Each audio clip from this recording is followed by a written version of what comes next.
ത്തേനെ കുറിച്ചിട്ടുള്ള ജീവനത്തിന്റെ ഒരു സങ്കല്പം എങ്ങനെയാണ് എന്നുള്ളതിനെ കുറിച്ചിട്ട് പറയാം.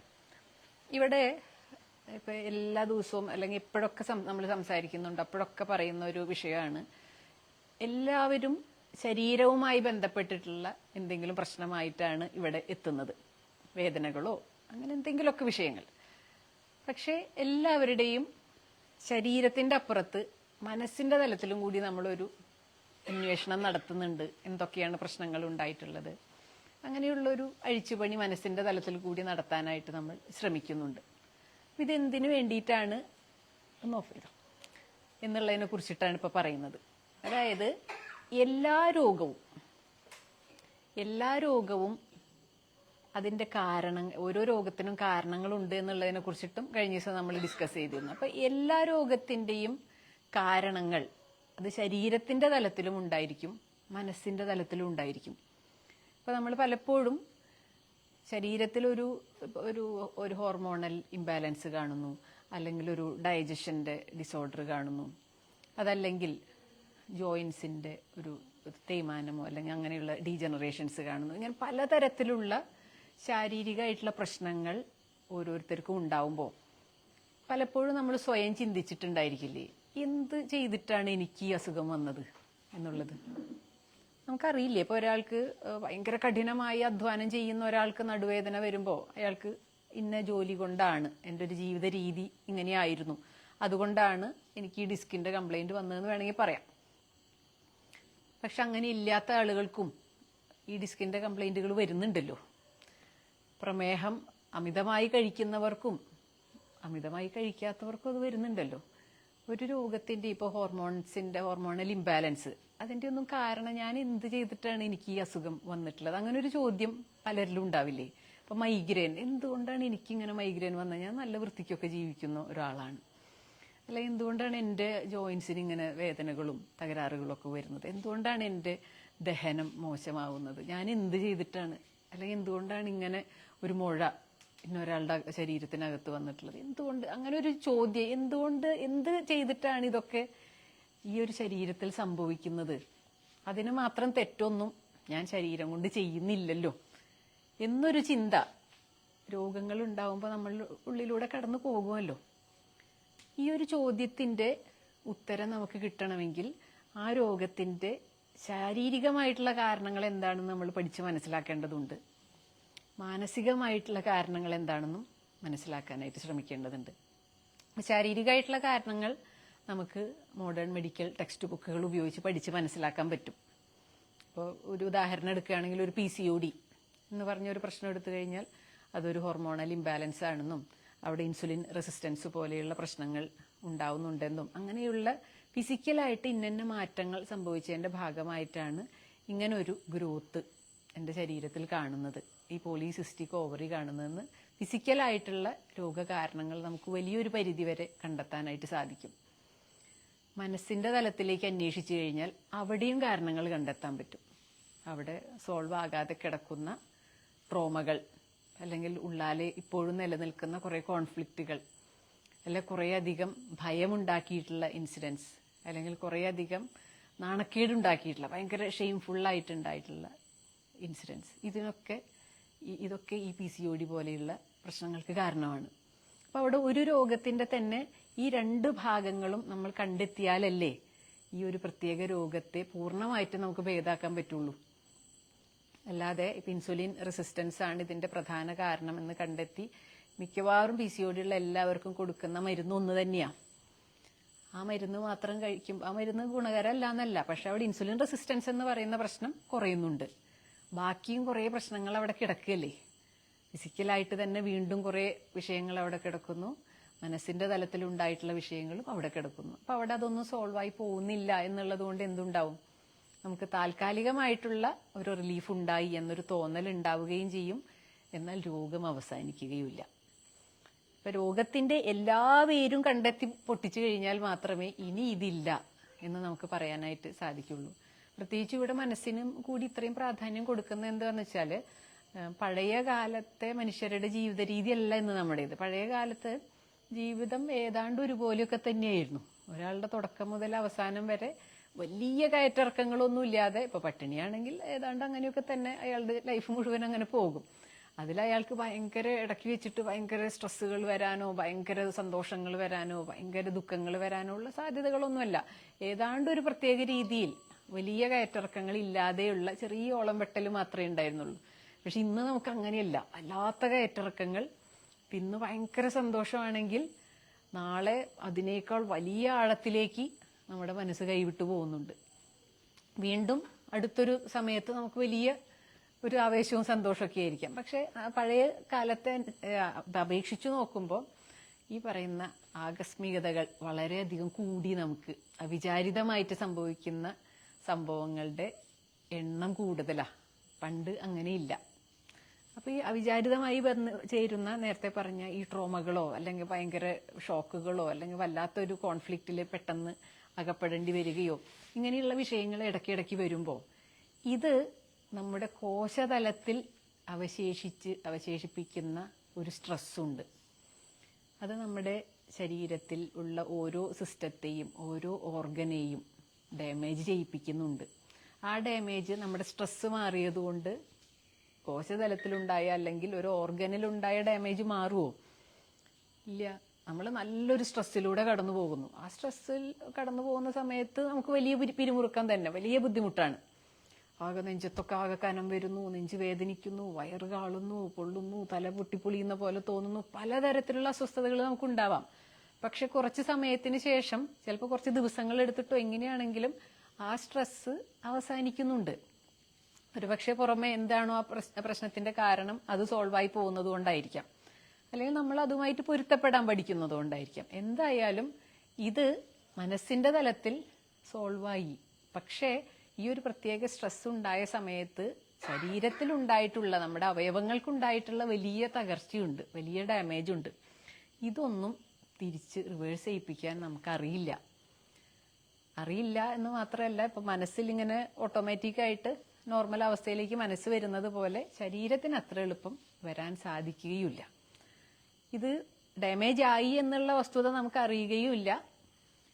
ഇതുപോലെയുള്ള അടിക്കടി ഉണ്ടാവുന്ന സ്ട്രെസ്സുകൾ, പേടികൾ അല്ലെങ്കിൽ അതുപോലെയുള്ള കോൺഫ്ലിക്റ്റുകളൊക്കെ ലൈഫിൽ ഇപ്പൊ ഇടയ്ക്കിടയ്ക്ക് ഇങ്ങനെ വന്നുകൊണ്ടിരിക്കുന്നു എന്നുള്ളത് കൊണ്ടോ ഇതുപോലെയുള്ള ഡാമേജ് വീണ്ടും വീണ്ടും വീണ്ടും ഉണ്ടാവുന്നുണ്ട്.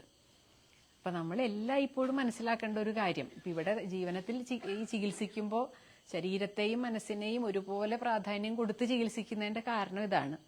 ഒരു പ്രത്യേക ട്രോമ, ഒരു പ്രത്യേക പിരിമുറുക്കം എത്രത്തോളം ശരീരത്തിലെ ഒരു പ്രത്യേക അവയവത്തിൽ ഡാമേജ് ഉണ്ടാക്കിയിട്ടുണ്ട്, ആ ഡാമേജ് ഉണ്ടാക്കിയതിന്റെ ലക്ഷണങ്ങളുമായിട്ടാണ് ഓരോരുത്തരും ഇവിടെ എത്തുന്നത്. പക്ഷെ ഇത് എന്റെ മനസ്സിൽ അന്നത്തെ ഒരു വിഷമായിരുന്നു, ഇന്നത്തെ എന്റെ പ്രമേഹം എന്നൊന്നും ചിന്തിക്കാനായിട്ട് നമുക്ക് അങ്ങനെ ഒരു കണക്ഷനൊന്നും നമുക്ക് മനസ്സിലാവുമൊന്നുമില്ലെങ്കിലും അത്തരത്തിലുള്ള കണക്ഷൻസിനുള്ള സാധ്യതയുണ്ടെന്ന് കണ്ടിട്ടാണ് ഇങ്ങനെ ഓരോന്നും ചോദിച്ച് പഴയ ചിന്തകളിലേക്കും ഒക്കെ, അതൊക്കെ നമുക്ക് ബുദ്ധിമുട്ടുള്ള ചിന്തകളായിരിക്കാം, ഓർത്തെടുക്കാനും അല്ലെങ്കിൽ പറയാനും ഒന്നും ഇഷ്ടമില്ലാത്ത വിഷയങ്ങളായിരിക്കാം. പക്ഷെ അതിനൊക്കെ നമ്മൾ രണ്ടാമത് ഇങ്ങനെ മുൻപിലേക്ക് കൊണ്ടുവരികയാണ്. ഇതിനൊക്കെ വാസ്തവത്തിൽ എത്രത്തോളം പ്രാധാന്യം ഉണ്ടായിരുന്നു എന്നുള്ളത് രണ്ടാമത് തുറന്ന് നോക്കാനായിട്ടുള്ള ഒരു ധൈര്യം ഉണ്ടാക്കിയെടുക്കുകയാണ് ആദ്യം ചെയ്യുന്നത്.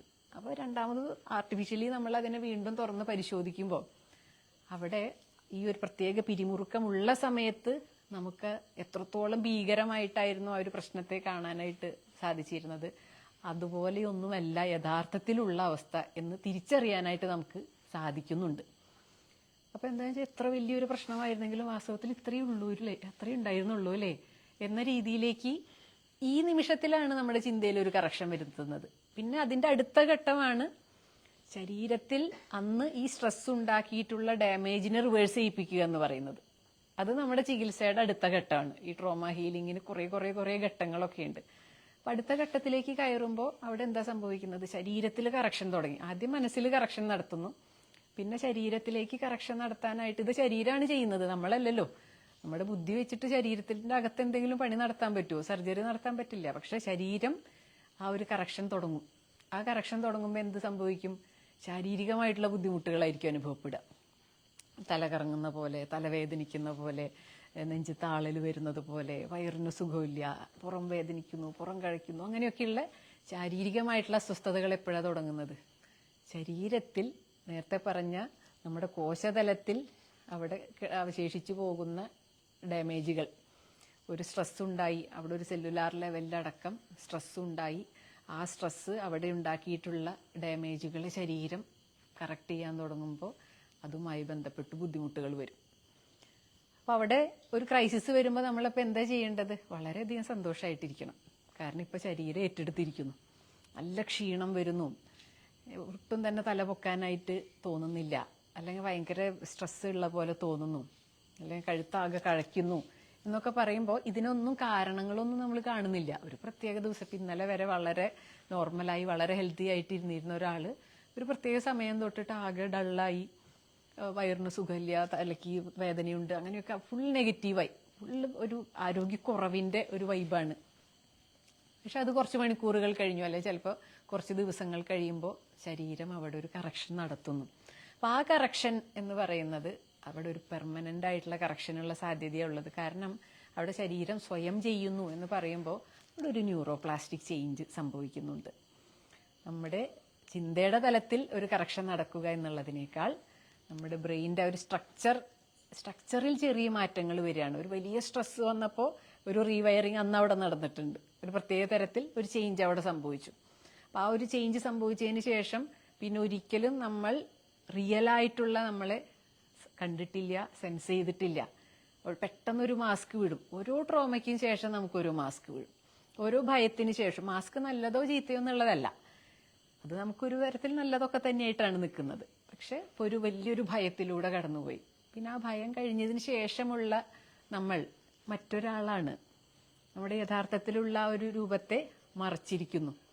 വീണ്ടും വലിയൊരു പിരിമുറുക്കത്തിലൂടെ കടന്നുപോയി. അപ്പോൾ ആ പിരിമുറുക്കത്തിൽ നിന്നും നമ്മൾ പഠിച്ച കാര്യങ്ങളോ എന്തൊക്കെയോ വെച്ചുകൊണ്ട് പുതിയൊരു മാസ്ക് ഉണ്ടാക്കി. അങ്ങനെ മാസ്കുകൾ പലപ്പോഴും വന്ന് പല പല പല ട്രോമകൾ, പല പല മാസ്കുകൾ നമുക്ക് തന്ന് എന്ത് സംഭവിക്കും? റിയൽ ആയിട്ടുള്ള നമ്മളെ കാണാതെയായി. കുറേ നാളിങ്ങനെ ദുഃഖം എന്നുള്ളതിൽ കരഞ്ഞ് അങ്ങനെ നമുക്ക് അങ്ങനത്തെ ഒരു മാസ്കായി. നമുക്കപ്പോൾ അതിൻ്റെ മുൻപുള്ള യഥാർത്ഥത്തിലുള്ള ഞാൻ എവിടെ എന്നുള്ളത് എല്ലാവരുടെയും ഒരു പ്രശ്നമാണ്. ഇപ്പം ഏതൊരാളുടെ അടുത്ത് ചോദിച്ചാലും നിങ്ങൾ ഹാപ്പിയാണോ നിങ്ങളുടെ ജീവിതത്തിൽ, ഇത് തന്നെയാണോ നിങ്ങളുടെ ലക്ഷ്യമായിരുന്നത് എന്ന് ഓരോരുത്തരുടെ അടുത്ത്, അല്ലെങ്കിൽ ഈ ഒരു രീതിയിൽ തന്നെയാണോ നിങ്ങൾ എത്തിച്ചേരാനായിട്ട് ആഗ്രഹിച്ചിരുന്നത് എന്ന് ചോദിച്ചു കഴിഞ്ഞാൽ കുറേ പേരെങ്കിലും ഇപ്പോഴത്തെ ഒരു റിയാലിറ്റിയുമായിട്ട് പൊരുത്തപ്പെട്ട് ജീവിക്കുന്നു എന്നുള്ളൊരു യാഥാർത്ഥ്യം ഉണ്ടാവും. പക്ഷെ ഇതല്ല ഞാൻ ശരിക്കും, എനിക്ക് വേറെന്തൊക്കെയോ ഉണ്ട്, പക്ഷെ അതെനിക്ക് അറിയാൻ പറ്റുന്നില്ല, ഇതല്ല, ഇങ്ങനെയല്ല ഞാൻ എന്ന് ഉള്ളാലെ പറയുന്ന ഒരാൾ നമ്മുടെ ഉള്ളിലുണ്ടാവും. വേറെന്തൊക്കെയോ ഉണ്ടായിരുന്നു ചെയ്യാനായിട്ട്, പക്ഷെ എനിക്കൊന്നും അങ്ങോട്ട് മനസ്സിലാവുന്നില്ല എന്ന തരത്തിൽ ഓരോ ട്രോമകളിലൂടെ കടന്നു പോകുമ്പോഴും ഈ മാസ്കുകൾ നമ്മുടെ റിയൽ ആയിട്ടുള്ള ആ ഒരു പ്യുവറസ്റ്റ് ഫോമിനെ മറയ്ക്കുന്നുണ്ട്. ആ മറയ്ക്കുക എന്ന് പറയുമ്പോൾ അവിടെ നഷ്ടപ്പെട്ടിട്ടില്ല, നമുക്കുള്ളിലുണ്ട്.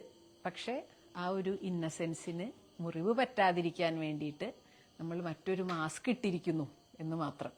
നമ്മളൊരു മുറിവുണ്ടാവാതിരിക്കാൻ ഒരു പടച്ചട്ട ഇങ്ങനെ യുദ്ധത്തിന് മുമ്പ് പടച്ചട്ട ഇടുന്നത് പോലെ എപ്പോഴും പടച്ചട്ട ഇട്ടുകൊണ്ട് ജീവിക്കുക എന്ന് പറയുന്ന അത്ര സുഖം ഉണ്ടായിരിക്കില്ലല്ലോ. ആ ഒരു പ്രത്യേക യുദ്ധത്തിന് പോകുന്ന സമയത്ത് പടച്ചട്ട ഇട്ടുകൊണ്ട് പോകുന്നു, തിരിച്ചു വന്നു കഴിഞ്ഞാൽ അത് അഴിച്ചു മാറ്റണം, എന്നാലേ നമുക്ക് പിന്നെ റിലാക്സ് ചെയ്ത് ജീവിക്കാൻ പറ്റുള്ളൂ, നടക്കാൻ പറ്റുള്ളൂ. ട്രോമയിലൂടെ കടന്നു പോകുക എന്ന് പറഞ്ഞാൽ ഒരു യുദ്ധത്തിലൂടെയാണ് കടന്നു പോകുന്നത്. അപ്പോൾ ആ സമയത്ത് നമ്മളെ പ്രൊട്ടക്ട് ചെയ്യാൻ വേണ്ടി ഒരു മാസ്ക് നമ്മൾ ഇടുന്നുണ്ട്, ഒരു പടച്ചട്ട ഇടുന്നുണ്ട്.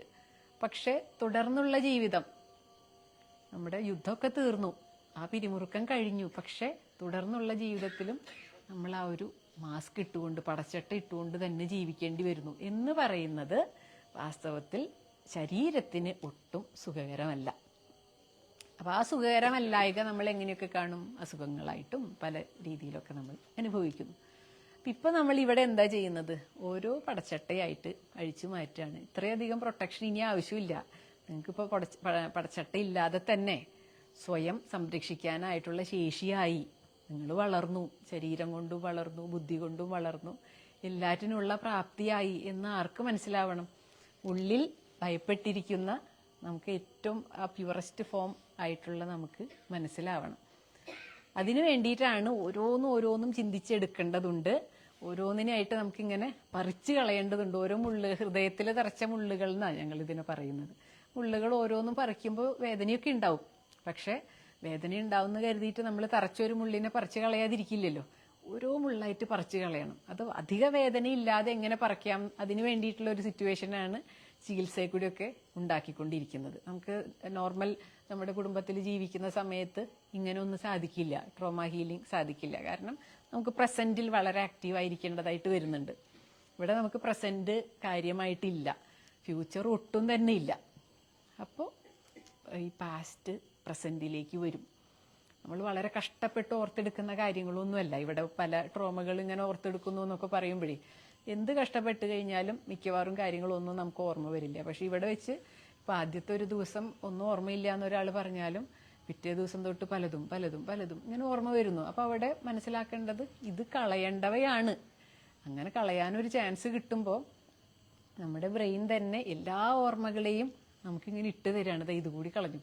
ഇതുകൂടി കളഞ്ഞു എന്ന് പറഞ്ഞുകൊണ്ട്. കാരണം ഇങ്ങനെയുള്ള വിഷയങ്ങളൊക്കെ കളയുന്നതോടുകൂടി മാത്രമാണ് ഒരു പ്രത്യേക രോഗത്തിന്റെ ശരീരത്തിന്റെ തലത്തിലുള്ള വിഷയങ്ങൾ തീർച്ചയായിട്ടും ഇവിടെ പരിഹരിക്കപ്പെടുന്നുണ്ട് പ്രകൃതി ചികിത്സ വഴി. അതിന്റെ കൂട്ടത്തിൽ ആ ഒരു പ്രത്യേക രോഗത്തിന്റെ മാനസികമായിട്ടുള്ള വേരുകൾ കൂടി നമ്മൾ കണ്ടെത്തി പറിച്ചു കളഞ്ഞിരിക്കുന്നു എന്ന് മനസ്സിലാക്കാൻ സാധിക്കുള്ളൂ. ഇതൊക്കെ ശരീരത്തിന്റെ തലത്തിലുള്ള പ്രശ്നങ്ങൾ കണ്ടെത്തി, മനസ്സിന്റെ തലത്തിലുള്ള ആ രോഗത്തിന്റെ കാരണങ്ങൾ കണ്ടെത്തി അതും പറിച്ചു കളഞ്ഞു. നമ്മൾ എന്നിട്ട് വാസ്തവത്തിൽ എത്തിച്ചേരുന്നത് എവിടേക്കാ? നമ്മുടെ ഒരു ട്രൂ സെൽഫിലേക്ക്, അവനവനെ കണ്ടെത്തുക എന്നുള്ളതാണ് വാസ്തവത്തിൽ പ്രകൃതി ചികിത്സയുടെ ഒരു അൾട്ടിമേറ്റ് ഗോളായിട്ട് ജീവനം കാണുന്നത്. ജീവനത്തിന്റെ ആഗ്രഹമാണ് പറയുന്നത് കേട്ടോ. നമ്മളിവിടെ ഓരോരുത്തരും വരുന്നത് ശാരീരികമായിട്ടുള്ള ചെറിയ ചെറിയ വിഷയങ്ങൾ പരിഹരിക്കാനായിട്ടാണെങ്കിലും നമ്മൾ ആഗ്രഹിക്കുന്നത് വലിയ നേട്ടം നിങ്ങൾക്ക് ഓരോരുത്തർക്കും ഉണ്ടാവണം എന്നുള്ളതാണ്. അപ്പം അവിടെ അവനവന്റെ ഈ ഒരു ഇന്നസെൻസിനെ, അതായത് ഒരു തരത്തിലുള്ള ട്രോമകളും ഇല്ലാത്ത ഒരവസ്ഥയിലേക്ക് നമുക്ക് ചെന്നെത്താൻ സാധിക്കുകയാണെങ്കിൽ, അങ്ങനെ ഒരു ന്യൂറോപ്ലാസ്റ്റിക് ചേഞ്ചിനുള്ള ഒരു സാധ്യത നമുക്ക് ലഭിക്കുകയാണെങ്കിൽ തീർച്ചയായിട്ടും തുടർന്നുള്ള ആരോഗ്യത്തെ നിലനിർത്താനായിട്ടുള്ള ശേഷി നമുക്കുണ്ട്. അപ്പോൾ അവിടെ രോഗങ്ങൾ അവസാനിക്കുന്നുണ്ട്, അല്ലെങ്കിൽ രോഗങ്ങളെ പൂർണ്ണമായിട്ട് നിയന്ത്രിക്കാനായിട്ടുള്ള ഒരു കരുത്ത് ശരീരത്തിന് വന്നു ചേരുന്നുണ്ട്. പല ആളുകളിലും വളരെ വേഗത്തിലായിരിക്കും അവരുടെ രോഗാവസ്ഥയിൽ നിന്നും തിരികെ ആരോഗ്യത്തിലേക്ക് വരിക. ചില ശരീരങ്ങൾ വളരെ സ്ലോ ആയിട്ടായിരിക്കും. കാരണം അവർ ഒരുപാട് തരത്തിലുള്ള പിരിമുറുക്കത്തിലൂടെ ഒരുപാട് കാലങ്ങൾ കടന്നുപോയിട്ടൊക്കെ ഉണ്ടായിരിക്കും.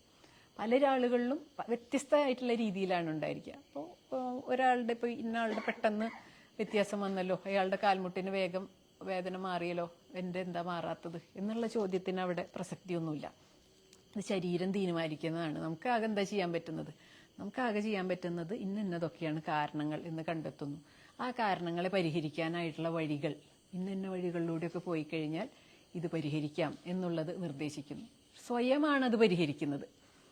ആർക്കും മറ്റൊരാളുടെ പ്രശ്നം പരിഹരിച്ച് തരാനായിട്ട് സാധിക്കില്ല. പരിഹരിക്കാനുള്ള വഴികളൊക്കെ ഇങ്ങനെ കാണിക്കാനായിട്ട് പറ്റും. ഈ വഴിക്കൊന്ന് ചിന്തിച്ചു നോക്കൂ, ഈ വഴിക്കൊന്ന് ചിന്തിച്ചു നോക്കൂ എന്നുള്ളത് നിർദ്ദേശിക്കാം എന്നുള്ളത് മാത്രം. അത് പിന്നെ സ്വന്തം പ്രാക്ടീസിലേക്ക് കൊണ്ടുവരണം. കാരണം ഓരോ രോഗത്തിൻ്റെയും വേരുകൾക്ക് വളരെ ആഴമുണ്ടായിരിക്കും. ശരീരത്തിന്റെ തലത്തിലുള്ള വേരുകൾക്കും വളരെ ആഴമുണ്ടായിരിക്കും, മനസ്സിന്റെ തലത്തിലുള്ള വേരുകൾക്കും വളരെ ആഴമുണ്ടാവും. പഴയ വിഷയങ്ങളൊക്കെ ആയിരിക്കും. പക്ഷെ നമ്മളുടെ ശരീരത്തിൽ ഇപ്പോഴും അതുണ്ട്. പഴങ്കഥകളും ഇപ്പോഴും നമ്മുടെ ഉള്ളിലിരിക്കുന്നുണ്ടെങ്കിൽ, മനസ്സിലിരിക്കുന്നുണ്ടെങ്കിൽ അതിൻ്റെ ഒരു പ്രതിഫലനം നമ്മുടെ ശരീരത്തിലും ഉണ്ടാവും, നമ്മുടെ ആരോഗ്യത്തിലും റിഫ്ലക്റ്റ് ചെയ്യും. അത് അതിനു വേണ്ടിയിട്ടും കൂടിയാണ് ഈ സകലതിനും മനസ്സിൽ നിന്ന് എടുത്തു കളയുക. ശരീരത്തിലുള്ള എല്ലാ മാലിന്യങ്ങളും എല്ലാ അനാവശ്യ വസ്തുക്കളും എത്തരത്തിലാണോ പുറന്തള്ളപ്പെടണമെന്ന് നമ്മൾ ആഗ്രഹിക്കുന്നത്, ഇതേ തരത്തിൽ മനസ്സിൽ കിടക്കുന്ന പഴയതും പുതിയതും ചീഞ്ഞതും ഇതൊക്കെ ആയിട്ടുള്ള സകലതും കളയാനായിട്ട് നമ്മൾ മനസ്സുകൊണ്ട് തയ്യാറാവണം. പലപ്പോഴും നമുക്കുണ്ടാവുന്ന ഒരു പ്രശ്നം എന്താണെന്ന് വെച്ചാൽ, ശരീരത്തിലെ വേദനകളെ കളയാൻ നമ്മൾ തയ്യാറാവും, മനസ്സിലെ പല വേദനകളെയും കളയാൻ തയ്യാറാവില്ല. നമുക്കറിയാം അത് എന്നെ വേദനിപ്പിക്കുന്നുണ്ട്, അല്ലെങ്കിൽ അതെനിക്ക് രോഗം ഉണ്ടാക്കുന്നുണ്ട്, എന്തെല്ലാം അറിഞ്ഞാലും അത് ഞാൻ വിടില്ല, ആ ഒരു വേദന അത് ഞാൻ ഒരിക്കലും മറക്കില്ല എന്നൊക്കെ പറയുന്ന ചില വിഷയങ്ങളൊക്കെ ഉണ്ടല്ലോ. അത് എന്നാലും അത് തെറ്റ് തന്നെ ആയിരുന്നു എന്ന രീതിയിലൊക്കെ പല നെഗറ്റീവായിട്ടുള്ള തോട്ടിനെ നമ്മളിങ്ങനെ മുറുകെ പിടിക്കും. ആ മുറുകെ പിടിക്കൽ വാസ്തവം പറഞ്ഞാൽ എന്താ സംഭവിക്കുന്നത്? നമ്മളിങ്ങനെ കാർന്നു തിന്നും. ഒരു ചിന്തയാണ് വാസ്തവത്തിൽ, അത് വേറെ ഒന്നുമല്ല. പക്ഷെ നമ്മുടെ ഉള്ളിൽ ഇങ്ങനെ ഒരു ദ്രവിക്കൽ നടന്നുകൊണ്ടേയിരിക്കുക. ഇപ്പോൾ ഇങ്ങനെ പറയും, ഒരാളോടുള്ളൊരു ദേഷ്യം പോലും സ്വയം അവനവനെ ദ്രവിപ്പിക്കുന്നു. ഇപ്പോൾ ഒരാളെ കാണുമ്പോഴേക്കും എനിക്ക് ഭയങ്കര ദേഷ്യം വരുന്നു, അല്ലെങ്കിൽ ഒരാളെ കാണുമ്പോഴേക്കും ഭയങ്കര ഭയം വരുന്നു എന്നുണ്ടെങ്കിൽ അയാളുടെ ഒരു വൈബ്രേഷൻ എൻ്റെ ഉള്ളിലുണ്ട്, അല്ലെങ്കിൽ അയാളുടെ ഒരു നെഗറ്റീവ് എനർജി എന്നിലും ഉണ്ട്. അപ്പോൾ അവിടെ എൻ്റെ ആരോഗ്യം ദ്രവിക്കാനായിട്ട് അല്ലെങ്കിൽ ക്ഷയിക്കാനായിട്ട് തുടങ്ങും. എൻ്റെ എനർജി ഭയങ്കരമായിട്ട് ലീക്കാവുകയാണ്. ഒരു കാര്യമില്ല. ചില ആളുകളുണ്ടല്ലോ, കാണുമ്പോഴേക്കും ഭയങ്കര പേടി വന്ന് പിന്നെ നമുക്ക് ആകെ ക്ഷീണമായിപ്പോയി. ഒരു ഭയം കഴിഞ്ഞ ഒരു ക്ഷീണമല്ലേ, ഭയങ്കരമായിട്ടൊന്ന് പേടിച്ചു, വല്ലാതെ ഒന്ന് ദേഷ്യപ്പെട്ടു, എന്ത് തരത്തിലും നമ്മൾക്കൊന്ന് ഇത്തിരി ഒന്ന് ഹൈപ്പറായി കഴിഞ്ഞാൽ അതിൻ്റെ തുടർച്ച ക്ഷീണമാണ്. എന്തിനാ അങ്ങനെ ക്ഷീണം വരുന്നത്? വല്ലാണ്ട് വിഷമിച്ച് കരഞ്ഞ് ക്ഷീണിച്ചു. എപ്പോഴൊക്കെ നമ്മൾ ഇത്തിരി ഹൈപ്പറായിട്ടുണ്ടോ അതിൻ്റെ എല്ലാം തുടർച്ചയിൽ ഒരു ക്ഷീണമുണ്ട്. അപ്പം അവിടെ മനസ്സിലാക്കണം, കുറേ എനർജി നമ്മളിൽ നിന്നും പോയി. വാസ്തവത്തിൽ എന്താ ഉണ്ടായത്? ഒരു കാഴ്ച കണ്ടു, അല്ലെങ്കിൽ ഒരു കാര്യം ഓർത്തു, അല്ലെങ്കിൽ ഒരാൾ പറഞ്ഞ ഒരു ശൈലി എനിക്കിഷ്ടമായില്ല, എനിക്കത് ദുഃഖം ഉണ്ടാക്കി. അങ്ങനെ ചെറിയ ചെറിയ വിഷയങ്ങളായിരിക്കാം, പക്ഷെ ഭയങ്കരമായിട്ട് നമ്മുടെ എനർജി നഷ്ടപ്പെടുത്താൻ ഇതൊക്കെ കാരണമാവുന്നുണ്ട്. അപ്പം അവിടെ ഭൗതികമായിട്ടുള്ള തരത്തിൽ ഏതൊക്കെ പ്രശ്നങ്ങൾ നടക്കുമ്പോഴും എൻ്റെ മനസ്സിൻ്റെ ഒരു ബാലൻസ് ഞാൻ നിലനിർത്തും. എനിക്ക് ദുഃഖം വരും, എനിക്ക് ദേഷ്യം വരും, എനിക്ക് വെറുപ്പ് വരും, അറപ്പ് വരും, കുറ്റബോധം വരും, സകലതും വരും. പക്ഷെ ഇതെല്ലാം വരുമ്പോഴും ഇതൊക്കെ പ്രകൃതിയിലുള്ളതൊക്കെ തന്നെയാണ്. ഇതൊന്നും അസ്വാഭാവികമായിട്ട് സംഭവിക്കുന്ന ഒന്നല്ല. ഇതൊക്കെ വന്നിങ്ങനെ പോയിക്കൊണ്ടിരിക്കും എന്ന് നമ്മളെ ഓരോരുത്തരെയും സ്വയം പറഞ്ഞ് ബോധ്യപ്പെടുത്തുന്ന ഒരു ബുദ്ധിയെ കൂടി നമ്മൾ ഓണാക്കി വെക്കണം. ഇപ്പോൾ ഒരാളുടെ ഒരു പ്രവൃത്തി ഒട്ടും ഇഷ്ടപ്പെടുന്നുണ്ടാവില്ല നമുക്ക്. പക്ഷെ ആ ഇഷ്ടപ്പെടാത്തൊരു പ്രവൃത്തി ഇങ്ങനെ കണ്ടുകൊണ്ടിരിക്കുമ്പോൾ എന്താ സംഭവിക്കുക? നമ്മുടെ എനർജി ഇങ്ങനെ കുറയും. കാരണം നമുക്കൊരു വെറുപ്പ് വരികയാണ്, ദേഷ്യം വരികയാണ്. അപ്പം അതിൽ നമ്മുടെ എനർജിയാണ് കുറഞ്ഞുകൊണ്ടിരിക്കുന്നത്. അതിന് പകരം നമ്മുടെ ഉള്ളിൽ, ഇവിടെ എല്ലായ്പ്പോഴും ഉപയോഗിക്കുന്ന ഒരു പദമാണ് ഗുരുവിനെ ഉണർത്തണം എന്ന് പറയും. നമ്മുടെ ഉള്ളിൽ എല്ലായ്പ്പോഴും ഗുരുവുമുണ്ട്, ശിഷ്യനുമുണ്ട്. മിക്കവാറും ശിഷ്യന്റെ ശബ്ദമാണ് നമ്മൾ എപ്പോഴും കേട്ടുകൊണ്ടിരിക്കുക. ശിഷ്യനാണ് ഇങ്ങനെ എപ്പോഴെപ്പോഴും ദേഷ്യം വന്നു, വിഷമം വന്നു, പരാതി പറഞ്ഞു, വേദനകൾ, എല്ലാ പ്രശ്നങ്ങൾ എന്നുള്ള തരത്തിൽ നിൽക്കുന്നത് ശിഷ്യനാണ്. ഗുരു എന്ന് പറയുന്നത് സകലതിനെയും ഒരു സമഭാവനയോടെ കാണുന്ന ഒരാളാണ്. അത് മാറും. അതിങ്ങനെയൊന്ന് നന്നായിട്ടൊന്ന് ജീവിക്കുക, അത് മാറും. അല്ലെങ്കിൽ ഇങ്ങനെ ഒന്ന് ഇത്തിരി ഒന്ന് വെയിറ്റ് ചെയ്യൂ, അത് സമാധാനം ആയിക്കോളും. അല്ലെങ്കിൽ അത് ഇത്രയും ഉള്ളിലേക്ക് എടുക്കേണ്ട ആവശ്യമൊന്നുമില്ല, ഇത്ര ബലം പിടിക്കൊന്നും വേണ്ട, അത് ഉള്ളിൽ നിന്ന് അങ്ങോട്ട് കളഞ്ഞു, അതാണ് നിനക്ക് നല്ലത് എന്നൊക്കെ നമ്മുടെ ഉള്ളിൽ നിന്ന് തന്നെ ഒരു ശബ്ദം നമ്മൾ എല്ലാവരും കേൾക്കുന്നുണ്ട്. പക്ഷേ നമ്മൾ ശിഷ്യനെയാണ് കൂടുതൽ ഉണർത്തി വെക്കുക. ശിഷ്യൻ അപ്പം പറയില്ല, ഞാനത് വിട്ട് കളയില്ല, ആ പറഞ്ഞതെന്നാലും തെറ്റായിരുന്നു, അല്ലെങ്കിൽ അത് ചെയ്തതെന്ന് ശരിയായില്ല എന്ന തരത്തിൽ ശിഷ്യൻ വാശി പിടിക്കും. അപ്പം അവിടെ ശിഷ്യനെ ഉണർത്തി വെക്കണോ, ശിഷ്യന്റെ ശബ്ദത്തിനാണോ പ്രാധാന്യം കൂടുതൽ വേണ്ടത്, ഗുരുവിൻ്റെതിനാണോ പ്രാധാന്യം കൂടുതൽ വേണ്ടതെന്ന് നമ്മൾ തീരുമാനിക്കണം. എപ്പോൾ നെഗറ്റീവ് ആകുമ്പോഴും അപ്പോൾ തന്നെ ചിന്തയിൽ ഓർക്കണം, ദേ ശിഷ്യന്റെ ശബ്ദമാണ് കേൾക്കുന്നത്, ഗുരുവിനെ ഉണർത്തണം. ഗുരുവിന്റെ ശബ്ദത്തിന് വേണ്ടി എന്താണ് ഇപ്പോൾ ഗുരു പറയുന്നത് ഈ ഒരു പ്രത്യേക വിഷയത്തെക്കുറിച്ച്? ഇപ്പോൾ വലിയ പിരിമുറുക്കത്തിലാണ്. ഇപ്പോൾ ഒരാൾ ഭയങ്കര സാമ്പത്തിക പ്രതിസന്ധിയിലായിക്കോട്ടെ, അല്ലെങ്കിൽ ഒരു വലിയ അപകടം ഒരു കുടുംബത്തിൽ സംഭവിച്ചു, അതായിക്കോട്ടെ, എന്ത് തരത്തിൽ നിൽക്കുമ്പോഴും അവിടെ ഗുരു പറയുന്നത് ഇങ്ങനെയായിരിക്കും, എന്തായാലും ഇതിപ്പോൾ സംഭവിച്ചു. പ്രകൃതിയിൽ നേരത്തെ നമ്മൾ പറഞ്ഞ പോലെ അസ്വാഭാവികമായിട്ടൊന്നും സംഭവിക്കില്ല, നമുക്ക് സുഖകരമല്ല, അത് സത്യം.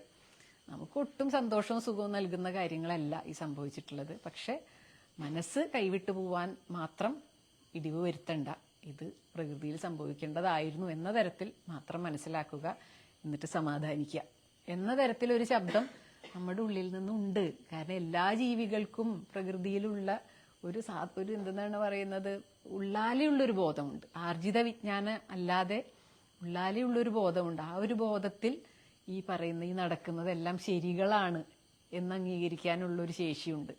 പക്ഷെ മനുഷ്യനത് ഇത്തിരി കുറവാണ്.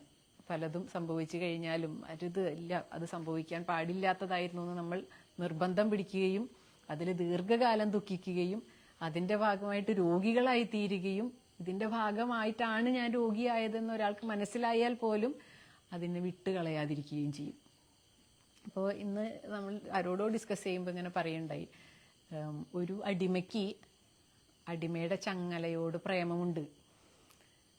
ചങ്ങലയ്ക്ക് വർഷങ്ങളായിട്ട് അയാളുടെ കാലിൽ വലിയ ചങ്ങലയുണ്ട്. ആ ചങ്ങല എത്ര വേദനിപ്പിക്കുന്നതാണെങ്കിലും അതാണ് അയാൾക്ക് സ്വന്തമായിട്ടുള്ളത്, അത് എന്റെയാണെന്ന് അയാൾ അവകാശപ്പെടും. ആരെങ്കിലും ആ ചങ്ങല അഴിച്ചു മാറ്റി കൊണ്ടുപോകാൻ ശ്രമിച്ചു കഴിഞ്ഞാൽ അയാൾ സമ്മതിക്കില്ല. അയാൾ പറയും ഈ ചങ്ങല എന്റെയാ എന്ന തരത്തിൽ ഒരവസ്ഥ നമ്മുടെ ഓരോരുത്തരുടെയും മനസ്സിനുണ്ട്. പല വിഷയങ്ങളും നമ്മൾ തിരിച്ചറിയുന്നത് ഈ ഒരു പ്രത്യേക പ്രശ്നം ഈ രോഗത്തിന് കാരണമായിട്ടുണ്ട്. അല്ലെങ്കിൽ ഞാൻ ഈ ഒരു പിരിമുറുക്കത്തിൽ പോകുമ്പോൾ ഫൈബ്രോയിഡുകൾ വരാം, അല്ലെങ്കിൽ ഫാറ്റി ലിവർ വരാം, എൻ്റെ വയറിൽ കൊഴുപ്പ് കൂടാം, എൻ്റെ ഉറക്കം നഷ്ടപ്പെടാം, പല പല പ്രശ്നങ്ങൾ ഉണ്ടാവുന്നു എന്നുള്ളതെല്ലാം നമുക്കറിയാം. പക്ഷെ ഇതൊക്കെ എന്റെയാ എന്ന് പറഞ്ഞ് ആ ദുഃഖത്തെ അല്ലെങ്കിൽ ആ ഒരു ട്രോമയെ വിടാതെ നമ്മൾ പിടിക്കും. അങ്ങനൊരു ബന്ധം ആ ട്രോമയുമായിട്ട്, കാരണം വർഷങ്ങളോളം ഈ ഒരു പവറുണ്ട് ട്രോമ കൊണ്ട്, നമുക്കൊരു എനർജി കൂടിയാണ് ഈ കിട്ടുന്നത്. അതിനോടുള്ള ഇഷ്ടമായിട്ടോ എന്തായാലും ഇതിനെ വിട്ട് കളയാൻ പലപ്പോഴും നമുക്ക് മനസ്സ് വരില്ല. കാരണം അത് വിട്ട് കളഞ്ഞു കഴിഞ്ഞാൽ കുറച്ച് സമയത്തേക്കെങ്കിലും എന്ത് സംഭവിക്കും, ഒരു ശൂന്യത ഉണ്ടാവും. അപ്പോൾ കുറേ കാലങ്ങളായിട്ട് കാലിൽ വലിയ ചങ്ങലയായിട്ട് നടന്നിരുന്ന ഒരാളുടെ കാലിലെ ചങ്ങല അഴിച്ചു മാറ്റിക്കഴിഞ്ഞാൽ അതൊരു പ്രത്യേക നിമിഷത്തിൽ എന്തോ ആകപ്പാടെ എല്ലാം നഷ്ടപ്പെട്ടൊരു അനുഭവമായിരിക്കാം കുറച്ചു നേരത്തേക്ക് അയാൾക്കുണ്ടാവുക. നമുക്കെല്ലാവർക്കും അതുപോലെ തന്നെ. കാരണം ഇത്രയും കാലം വലിയൊരു ഭാരം ചുമന്ന് നടന്നിരുന്ന നമ്മളിൽ നിന്നും പെട്ടെന്നൊരു ഭാരം ഇല്ലാതെയാവുമ്പോൾ എന്തോ ഒരു നിലയില്ലായ്ക നമുക്ക് തോന്നും, ഒരു ശൂന്യത അനുഭവപ്പെടും. അപ്പോൾ അവിടെ നമ്മൾ അടുത്തത് പിന്നെയാണ് നമ്മൾ ഫ്യൂച്ചർ എന്ന് പറയുന്ന ഒന്നിലേക്ക് തിരിഞ്ഞു നോക്കുന്നുള്ളൂ. ലൈഫിനെ ഇങ്ങനെ ഡിസൈൻ ചെയ്യണം. അപ്പോൾ അവിടെ രോഗം മാറുക, ട്രോമകൾ മാറുക, ഇതെല്ലാം അവസാനിച്ച് അടുത്തത് ആരോഗ്യമുണ്ടാക്കുക എന്ന് പറയുന്ന സ്റ്റെപ്പിലേക്ക് കയറുമ്പോൾ ഈ പറയുന്ന ശൂന്യത ഫില്ലാവാനായിട്ട് തുടങ്ങും. അപ്പം ഇതുവരെ ഉണ്ടായിട്ടുള്ള ജീവിതശൈലി പരിഷ്കരിക്കുക, ക്രമീകരിക്കുക എന്നുള്ളതെല്ലാം ഒരു രോഗത്തിന്റെ ശാരീരികമായിട്ടുള്ള പ്രശ്നങ്ങൾ അല്ലെങ്കിൽ കാരണങ്ങൾ കണ്ടെത്തി പരിഹരിക്കാൻ വേണ്ടിയിട്ടാണ് നമ്മൾ ഇവിടെ ഇങ്ങനൊരു ചിട്ടയിലുള്ള ഒരു ജീവിതം ഉണ്ടാക്കി വെച്ചിട്ടുള്ളത്. യോഗ ചെയ്ത്, പ്രാണായാമം ചെയ്ത്, ഭക്ഷണത്തിൽ ക്രമീകരണങ്ങൾ വരുത്തി, അങ്ങനെ അങ്ങനെ അങ്ങനെ ശരീരത്തിന് സ്വയം അതിന്റെ പ്രശ്നങ്ങളെ കണ്ടെത്തുകയും തിരുത്തുകയും ചെയ്യാം. മനസ്സിലെ പ്രശ്നങ്ങളെ കണ്ടെത്തുകയും തിരുത്തുകയും ചെയ്യാനാണ് പാരലലി മറ്റൊരു വഴിയിലൂടെ ഓരോരുത്തരെയും സഞ്ചരിപ്പിക്കുന്നത്. അപ്പോൾ നമുക്ക് പ്രശ്നങ്ങൾ ഒന്നുമില്ല എന്നുള്ളതിന് പകരം പല ആളുകളും പറയും എനിക്ക് അങ്ങനെ വിഷയങ്ങളൊന്നും കാര്യമായിട്ടില്ല എന്ന് പറയും. അതിന് പകരമായിട്ട് എനിക്ക് എന്തൊക്കെയാണ് പ്രശ്നങ്ങൾ എന്ന് എനിക്ക് പറയാനൊന്നും അറിയില്ല, എനിക്കിപ്പോൾ ഒന്നും ഓർമ്മയിലുമില്ല, പക്ഷെ എന്തൊക്കെയോ ഉണ്ട് എന്നെങ്കിലും നമ്മൾ ചിന്തിച്ചുകൊണ്ടായിരിക്കണം ചികിത്സയിലേക്ക് നമ്മളെ തള്ളിയിടാൻ വേണ്ടിയിട്ട്. നമുക്കറിഞ്ഞുകൂടെ എന്ത് കാരണം കൊണ്ടാണ് ഈ ഒരു പ്രത്യേക പ്രശ്നം ഉണ്ടായിട്ടുള്ളതെന്നൊന്നും. പക്ഷെ എന്തോ കണ്ടെത്തേണ്ടതുണ്ട്, ഒഴിവാക്കേണ്ടതുണ്ട്. കാരണം എന്താ, എൻ്റെ ശരീരത്തിന് ആരോഗ്യ പ്രശ്നങ്ങളുണ്ട്. അപ്പം അവിടെ ശരീരത്തിൽ വലിയ തെറ്റുകളൊന്നും അല്ലെങ്കിൽ ശരീരം കൊണ്ട് വലിയ തെറ്റുകളൊന്നും ചെയ്യുന്നത് ഞാൻ കാണുന്നില്ല. എന്നിട്ടും എന്നിൽ പ്രശ്നങ്ങളുണ്ടെന്ന് കാണുമ്പോൾ അവിടെ ഞാൻ മനസ്സിലാക്കേണ്ടത് ഇതാണ്, ശരീരം കൊണ്ട് ഞാൻ തെറ്റുകൾ ചെയ്യുന്നില്ല, ശരീരത്തിൽ രോഗകാരണങ്ങൾക്ക് അധികം ബലം കാണുന്നില്ല അതിന്റെ വേരുകൾക്ക്. അപ്പൊ മനസ്സിന്റെ തലത്തിലൊന്ന് അന്വേഷിച്ച് നോക്കണം. അത് എത്ര പ്രിയപ്പെട്ട ട്രോമയാണെങ്കിലും അതിനെ കളയാനായിട്ട് തയ്യാറാവണം. പല വിഷയങ്ങളും ഉണ്ടാവുമല്ലോ, ഇപ്പൊ കുടുംബത്തിന്റെ അകത്തെ കൂട്ടുകാരുമായിട്ടുള്ളത്, അങ്ങനെയുള്ളതൊക്കെ വരുമ്പോൾ നമ്മൾ ഒരിക്കലും ഇനി അത് തിരുത്താൻ തയ്യാറാവില്ല, അല്ലെങ്കിൽ ആ ഒരു മുറിവായിട്ട് തന്നെ കിടക്കട്ടെ എന്നൊക്കെ ബലം പിടിച്ചിരിക്കുന്ന വിഷയങ്ങളൊക്കെ ഉണ്ടാവും. അപ്പൊ അതിനെല്ലാറ്റിനും ഒരു കൂസലുമില്ലാതെ ഞാനിത് ഉപേക്ഷിക്കും. കാരണം ഒരു വേദനിച്ച് ഈ ജീവിതം മുന്നോട്ട് നീക്കാൻ അല്ലെങ്കിൽ വേദനയോടൊരു പ്രേമം കൂടാൻ ഞാൻ തയ്യാറല്ല എന്ന് ഓരോരുത്തരും നിർബന്ധം പിടിക്കണം. നമുക്ക് എല്ലാവർക്കും വേദനയോട് പ്രേമമുണ്ട്. കുറേ നാൾ വേദനിച്ചു കഴിഞ്ഞാൽ എന്താണോ നമ്മൾ ശീലിച്ചത് അതിൽ നിന്ന് വിടാനായിട്ട് നമുക്ക് ബുദ്ധിമുട്ടാണ്.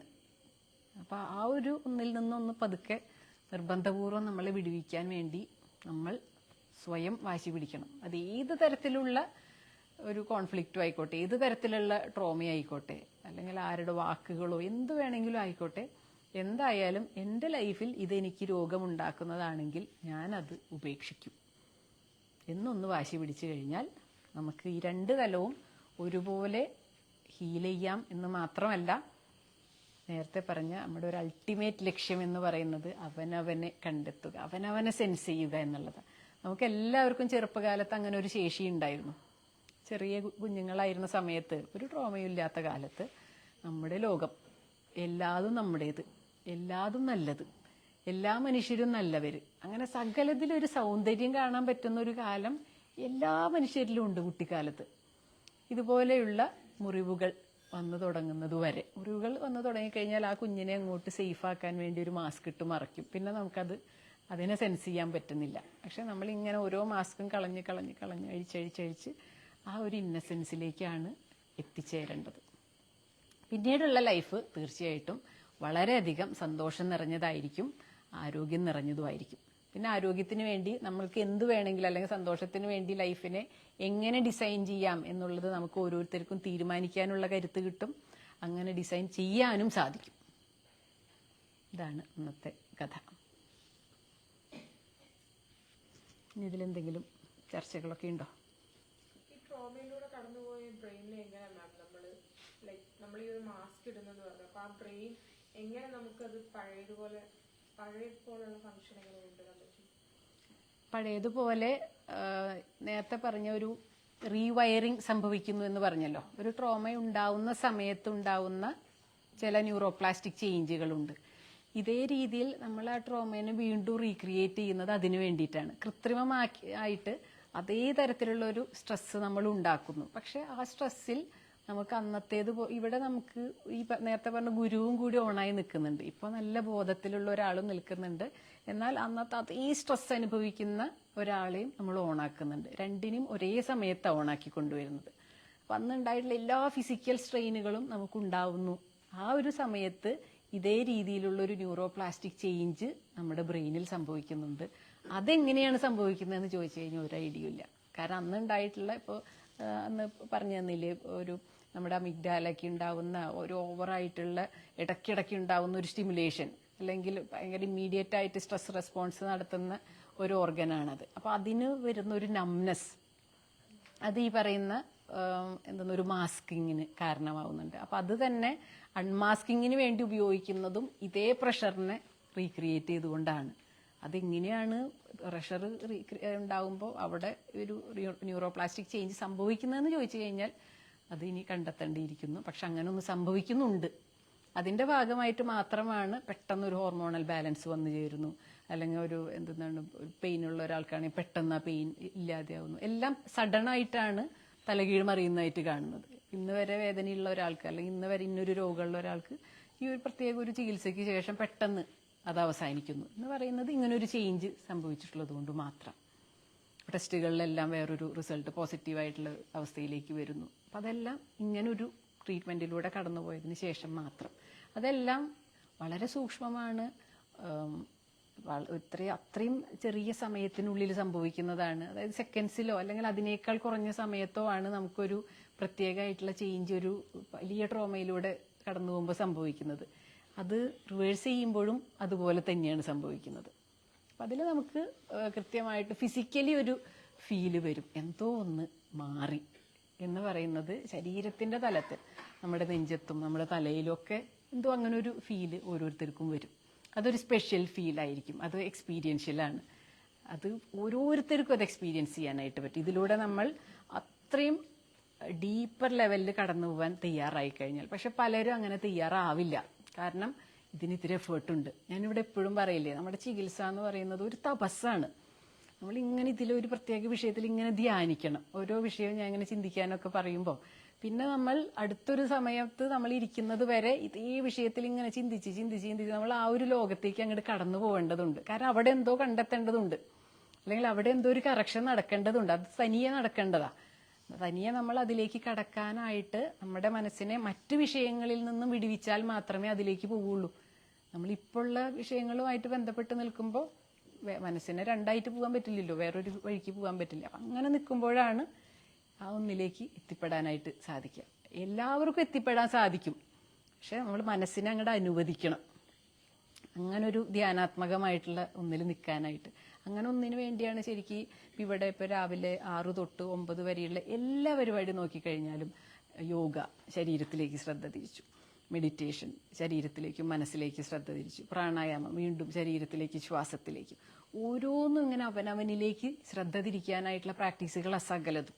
അപ്പം ഇങ്ങനെ ഒന്ന് ചെയ്യിപ്പിക്കുന്നതിൻ്റെ പ്രധാന ഉദ്ദേശം നമ്മുടെ ഉള്ളിലേക്ക്, നമ്മുടെ ഒരു മെമ്മറിയുടെ ഒരു ആഴത്തിലേക്കൊക്കെ ചെന്ന് കയറാനായിട്ടുള്ള ഒരു സാധ്യത നമ്മളിൽ ഒരുക്കണം. അതിനുള്ളൊരു ട്രെയിനിങ് ആണ് എല്ലാറ്റിലൂടെയും ചെയ്യുന്നത്. ഇപ്പോൾ രാത്രി നമ്മൾ ഉറങ്ങുന്ന സമയത്ത് ലാസ്റ്റ് ചെയ്യുന്ന ആ ത്രാടകയും അതിൻ്റെ തുടർച്ചയായിട്ടുള്ള മെഡിറ്റേഷനും അടക്കം. അപ്പം അങ്ങനെ ഒന്ന് നമ്മളിങ്ങനെ ചെയ്യിപ്പിച്ചിട്ടാണ് ഈ സെൽഫ് ഹീലിംഗ് എന്ന് പറയുന്ന ഒരു സംഭവം ശരീരത്തിൽ അങ്ങോട്ട് ഓണായിട്ട് വരുന്നത്. ഓക്കെ, എന്തെങ്കിലും ഡൗട്ടുകളുണ്ടോ?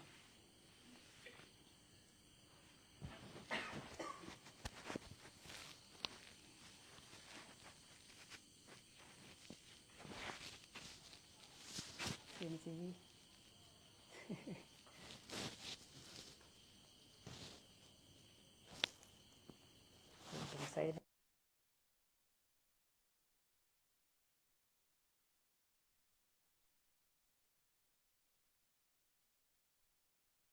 സംഭവങ്ങളൊക്കെ ചെയ്ത് ഇതിൻ്റെ ഒരു എക്സ്പീരിയൻസ് എല്ലാവർക്കും ഷെയർ ചെയ്യാനായിട്ട് പറ്റണം പോകുമ്പോഴേക്ക്.